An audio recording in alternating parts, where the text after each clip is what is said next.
2 months ago, I replaced the air suspension in this BMW F15 X5, and now it's back with more air suspension issues. So let's diagnose it and see if we can figure it out. First things first, let's get hooked up to the car, connect to ISTA, and see if we got fault codes. Are you looking at my butt? Let's open up ISTA. Okay, vehicle test is finished. Let's see what we got. Display fault memory. Engine oil pressure control valve activation, line disconnection, starter unit, auxiliary battery, raise control time. That sounds like air suspension issue. Anti-theft, request terminal reset due to unauthorized waking, reset, radio remote, communication fault with EME. I don't know what that is. Let's look at this raise control time. This fault is entered when one of the following conditions occurs. Leak of the air suspension, the compressor fuse is faulty air supply system, visually inspect connecting linkage to sensor, visually inspect and connect the air pipes and U-type billows for leaks, check air supply system function, check lift and lower function, check the compressor fuse. Well, I know that the fuse is working. Detailed. 9/17. Yeah, that's when they texted me and told me that they were having issues with the air suspension again. Okay, I don't think there's anything else in here air suspension related. So the module for air suspension is EHC, electronic height control. Let's call up ECU functions for that. Diagnosis scan, ride height sensor supply voltage, so we can look at some different values through there. Component triggering, air spring, delete fault memory, delete transport mode, reset control unit.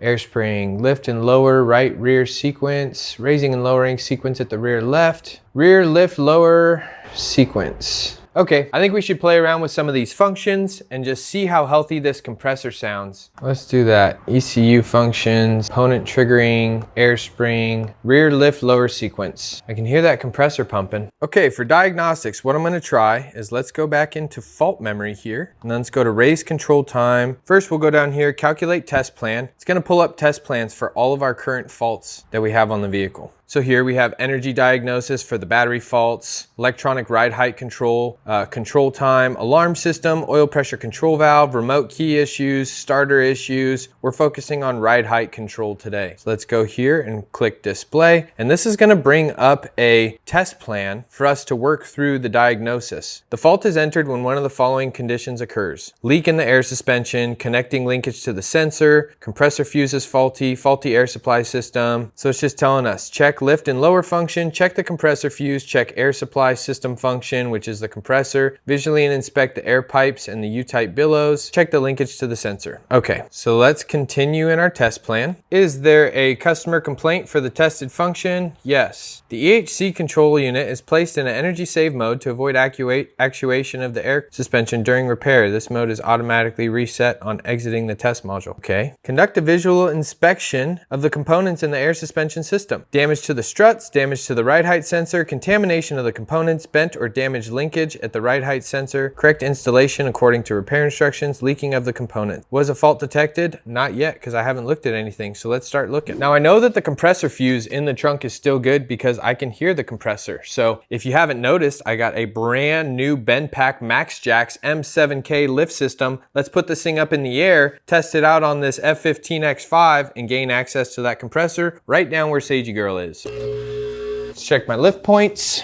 That's good, that's good, that's good, and that's good. Up we go. This X5 is 6,600 pounds. This thing is heavier than my brother's Toyota Tundra. I need one more click of the locks. Okay, now we'll bleed it down. Okay, we're off hydraulic pressure. Look at all that room, baby. This thing is sweet. All right, the first thing I want to do down here is just inspect the actual physical linkage of the ride height sensors. Linkage looks totally fine, and I'm really not suspecting that the ride height sensors are an issue because this compressor, this air suspension problem has been super intermittent. Sometimes it works, sometimes it doesn't, and for the last few days it's been working just fine, so they've been able to drive the car. To me, it sounds like a compressor issue. Now, if you watch the YouTube video when I replaced these rear airbags, I also quoted the customer for a compressor because I figured it would be good for us to do both at the same time. Because these rear airbags were leaking, that compressor that charges them was working on overtime, and the compressor fails as often as the rear airbags do on these F15s. So as of right now, I'm leaning towards a compressor. but we got to do our due diligence and check everything else. Let's pop these connectors and just have a little visual inspection. Looks great, looks great. And just to do our due diligence, let's spray these bags with a little soapy water. You never know, but it's been so intermittent. There's no way it's gonna be an airbag failure. These are brand new bags, probably less than 1,000 miles on them. Yep, airbags look great. Man, having this lift is so much better than putting this car up on jacks and jack stands. Okay, next let's pull this cover off and get access to the compressor. Okay, as far as visual inspection goes, I don't see anything out of the ordinary. So what I'm gonna do is I'm gonna bring this car back down. I'm gonna bleed all the pressure out of the airbags, and then I'm gonna command the compressor. And I'm just gonna listen and see if we can hear anything out of the ordinary. One interesting thing I just noticed though, what is that? What does this cable go to? Oh, that's power. Check this out. That might be our issue. Check out this wire. This wire is all chafed and I can see copper. This wire runs from here over to here and then into this plug, and that should be the power plug for the compressor if I'm not mistaken. A big ground and a big power. This might be our issue as to why the compressor is intermittently working. That's a good find. Pull this screw and see if we can get a little bit better access to that wiring harness. This is held up. This goes. Boy, these underbody panels are just puzzle pieces. And then this is the entire fender well. Got a little push pin here. You know, I didn't have any faults for this thing shorting, but if it was touching and making contact over here, which is probably what rubbed it raw, I wouldn't be surprised. All right, I just need to get a little bit more access. If I can just fold you down and out of the way, that would be helpful. I'll put a block of wood in there. Dang, dude, that's a problem. Well, we can't put a new compressor in and not fix that. Yeah, so this wire runs up over here. It splits into this valve block. Then it also splits over here. I don't know what this little junction doohickey is. Then it goes into this main connector. Those wires feed up and then plug directly into this silver compressor. So I think that's our issue. It's gotta be, because that was pushed up tight like that and then it just rubbed and rubbed and rubbed. There's also another spot where it was rubbing up there and rubbed through the loom. And those two wires that are rubbing are main power and ground. It actually rubbed through the red. So let's pull the wheel off. We got to get some better access and try to peel this forward and really take a good look at it. Okay, let's yoink this tire off. Boy, there's a lot of stupid hardware in this fender well, isn't there? Gotta make these things so complicated, don't they? I don't want to take all this apart. That's a little silly. Okay, it's there. Push pin. All right. Okay, let's just try to take out only what we need to. I'm gonna keep the majority of this fender well in the car. Dude, I don't want to take out the whole fender well, bro. Come on now. Somebody took it out up here and didn't put it back together correctly. Huh, who was that? Dealership? I got no faith in the dealerships anymore. Get out of there, you little rivet. No? You don't want to come out? Man, we're gonna have to take this whole fender apart. Man, that totally explains Anna's issue though. Like, it wouldn't pump up, then her husband James went and drove the car, and then he got it to pump up, and then it worked just fine for multiple days. Like, I bet you that wire was just starting to short just a little bit, and it was interrupting. That's why they were hearing that clicking noise, because that compressor moves, and it was shaking that wire and causing it to contact the body. I really think that's it. Dude, what is with this rivet, dog? Normally I can hammer these out. Get out of there. I'll put a replacement in. Yeah, that's what we need right there. Yeah, just make a mess. Yes. So it's this harness right here. So I have the vehicle off, by the way. So I got an idea. So now that we got access to that harness, ooh, crunchy. Let's pop this clip out. Ah, it's a big plug. Okay, let's keep going back here. There's another clip there. And then we need to disconnect the electrical connectors down here at the compressor. There's two, there's our third. Then let's snake this harness up and out. And boom, there's our problem child with another one that was about to start to fail right there. All right. Let me show you the damage up close and personal. There's our first spot. That looks fully through the power wire to the compressor, okay? There's another spot. It was starting to rub through the red power wire and these secondary connections that go to the various components that are attached to the compressor. So we have our main compressor, and then we have another connector to like that valve block, and then another one which I assume is like some sort of distribution valve. So This has got to be our problem because, I mean, come on now. Look at that copper wire. So the question is, how do we fix it? What do we do? This is the part where I call my homies that know more than me. Hello? What's up, baby? What's up, dude? I love it when you pick up. What's going on? Not much, man. I've been busy, but I got a good question for you, and it's not one you won't enjoy, so. What's going on? You'll like it. That F15 X5 came back. I first diagnosed it as leaking bags because the bags were totally leaking. So my question for you is, the majority of the wires are still together, although there are some broken strands of copper. Is this something that I need to cut and splice, or is this something that I can just wrap up with electrical tape, or should it be an entire harness replacement? Like, what would you think? I mean, how many of the wires are separated? I can FaceTime you real quick if you're in a safe spot, but it sounds like you're driving. I'm driving, but go ahead and FaceTime me. I'm in traffic. FaceTime. Hey. All right, let me get you a good view here. If it's more than like 10-15%, I'd probably just put in a new piece. Yeah, I would just be afraid, like there's probably a lot of current that flows through that fat chunky wire. And I would just be afraid that, like, if I spliced and soldered or, you know, did some nice crimps on it, that it would adjust the resistance or something. But as of right now, I could see probably 1, 2, 3, 4, 5, 6, at least, you know, 6, 7, 8 strands of copper that are broken all the way through. And it's starting to chafe through one of the smaller blue wires that go over to the other, you know, like little distribution valve and stuff like that. And Yeah. so I need to split this whole harness open and just like inspect this 1 foot section. Yeah, if it's just a couple wires, dude, I would tape it. I think you'll be fine, because that fat wire is just straight 12 volts, and that's it. All right, man, cool. Well, I always appreciate your info, dude. Always appreciate your advice. I miss the shit out of you. And let's get a proper call in and catch up soon when I'm not bugging you with BMW problems. All right, brother, great to see you. I'll talk to you later. Likewise.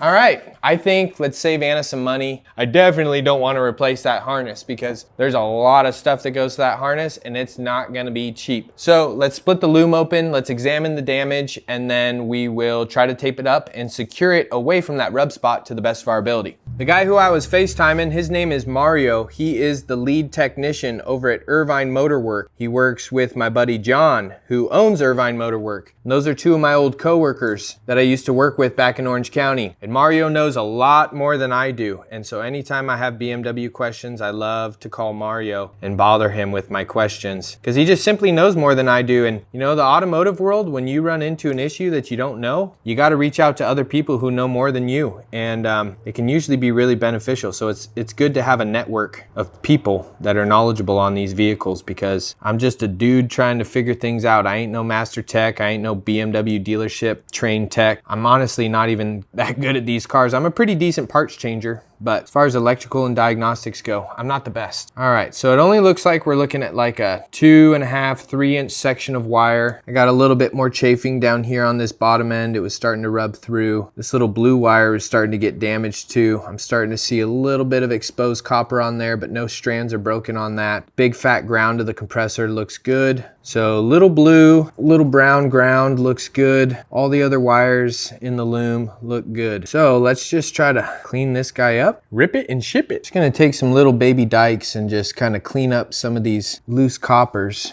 that are sticking out. I think we still have enough wire. And you know what? If it causes more issues in the future, we know where the problem is. And so we know where to go to fix it. But I think we still have plenty of structure to this wire. And I think we tape it up and prevent future shortages. We will be just fine. And before I do that, I'm gonna get you guys a close-up of this problem issue.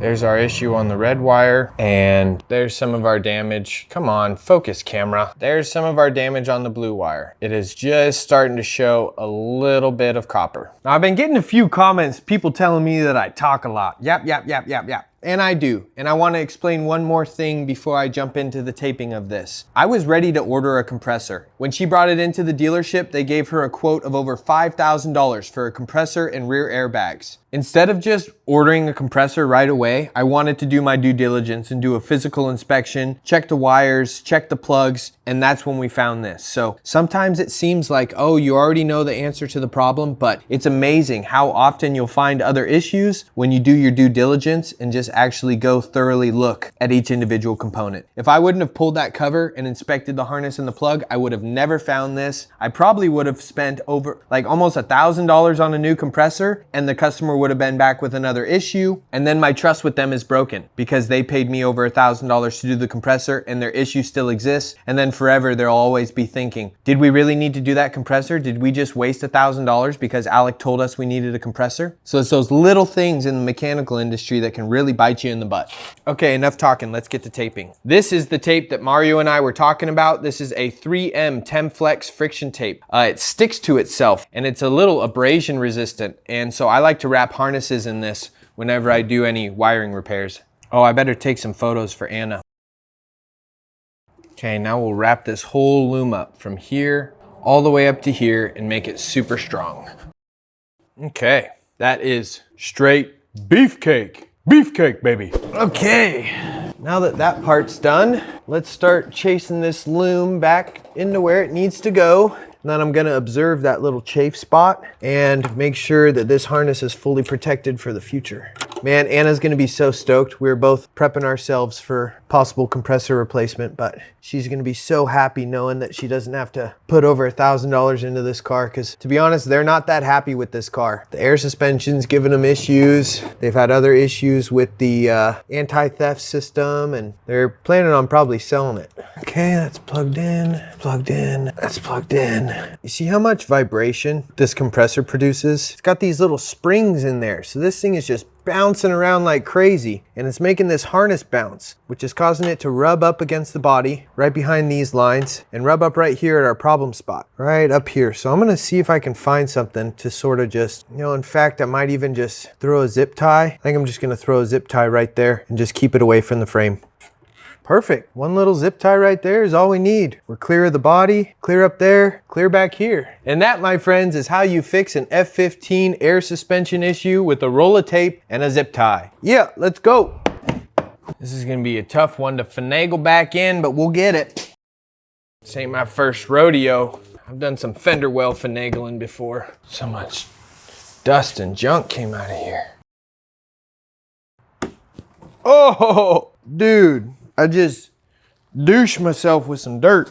Don't do that again, Alec. Don't do that again. Why is this piece all flopped down, this rocker? These fender pieces are just such a pain sometimes. Oh my, so much stuff is coming out of this car. I know why. This one. Just, yes, this overlaps. Yes, sir. See if we can fix this bit over here that they screwed up. Might have to do it next time, because I don't have much time today. It's that one little 10mm they screwed up. Oh, they got a missing push pin up there too, and a missing push pin up there. Nice, real quality work, dealership. Quality stuff, guys. Man, you expect them to be specialists on these vehicles, yet they can't even put fender liners back in correctly. It's awesome. I'll do your job for you guys. Oh, there's another one. Another screw missing right there. Nice. Well done, dealer. Stellar work, boys. Stellar work. Don't worry, I'll do your job for you. Just some dude in his garage fixing the dealership's mistakes. It's the only place this car's ever been serviced. There's one of their problems fixed. Good thing I keep a stock of push pins for this exact reason. Now, not all dealerships are bad, not all of them, but the one up the street from my house, I fixed many problems from them. Double stacking crush washers on drain plugs. You want it done right, you gotta do it yourself. That's nice and tight. Take one of these shorties, put it in here where they completely forgot. Hopefully this one fits. That one's a little too wide. This one should fit. Okay, another dealer problem fixed. Another dealer problem fixed. And another dealership problem fixed. Anything else you guys forget to install in here? No? You all done? Okay. Now the plastics are actually held together. Wow. You want it done right, you gotta do it yourself. Okay, all the plastics are fully reassembled and the compressor cover is put back on. Now, a quick note, this piece was obviously mounted behind the rocker. This is incorrect. I double checked it with the other side. It only fit back together properly with this overhanging. The reason why I say that is, if you were to do something like that, it can shift all of these plastics in a negative way. On top of this being overlapped, there was also missing push pins in the fender. This 10mm wasn't overlapping. This panel was put on top of it and the nut was fastened down below. This push pin was missing. There's a bunch of hardware that was missing. Now, was this the cause of the failure? I don't know. It's totally possible. Now, the guilt should still fall on me because I missed that wire on the first initial diagnosis, but it is totally possible that those plastics were shifted off to the side and not put back together properly, and it could have caused that wire to rub against the body. I'm not trying to place blame. It doesn't matter. The wire is now repaired and it's put back into place. But just because a place charges $275 an hour doesn't mean that there's a lube tech that doesn't know what they're doing, taking your car apart and putting it back together. I know because I used to be one of those guys. So I would say just use a trustworthy source and a trustworthy repair shop whenever you're paying your hard-earned money for someone to fix your car. The diagnosis and everything still falls on me. I totally could have seen that the last time I took the compressor cover off, but I didn't. It's also possible that that wire could have frayed between the last time I touched it and now. We really don't know. God, this tire is huge, dude. I don't even know if taping up that wire is gonna fix it, but I'm pretty confident. I think it will. If it doesn't, we know where to go back to and look again. And if the compressor fails, it's relatively easy to get access to it. And we'll cross that bridge when we get there. Boy, am I happy I didn't order a compressor though. Hi, puppy. Come here. What a win. Okay. Go back into ISTA. Hopefully it reconnected. Vehicle info, display fault memory. Let's clear faults. Okay, and then one more thing we're gonna do. Let's go to vehicle management. Let's go to service function. We'll go to chassis and suspension, electronic ride height control, activate compressor, ABL, which is the test service function for electronic ride height control. Let's go into here, engine off, ignition on. In the next step, discharge valve is open for 20 seconds. I can hear it. Air is emerging. The discharge valve is then going to get closed and then it'll run the compressor. You hear it? Compressor doing its thing. Activation finished. Service function finished. So we can hear the compressor doing its thing. So we got good connection. We're all gravy. Let's call that good and let's close out of ISTA. Watch out, Sage. Car coming out. Now, if y'all are new here, my name is Alec, and I try to teach BMW owners how to fix their own cars. And I'm learning new stuff all the time too. But this car right here, I'm actually restoring. And when I'm done with the restoration, I'm giving it away to a lucky subscriber for completely free. And this E46 convertible is going to be dialed. I'm about to do a transmission service with transmission mounts. We're gonna pull the drive shaft and completely rebuild it and service the rear differential. I'm also in the middle of doing head gaskets on my brother's 2002 Toyota iForce V8 Tundra. So I got all kinds of content, whether you're a BMW fan, a Toyota fan, or whatever. And just so you guys are aware, I'm charging my customer $200 for 2 hours of labor at $100 an hour. Now, if anything happens with the X5 or the compressor goes out again, subscribe to the channel. You're gonna see a video on it. I hope you enjoyed it, or I hope you learned something new. And as always, folks, I'll see you on my next day off. Cheers.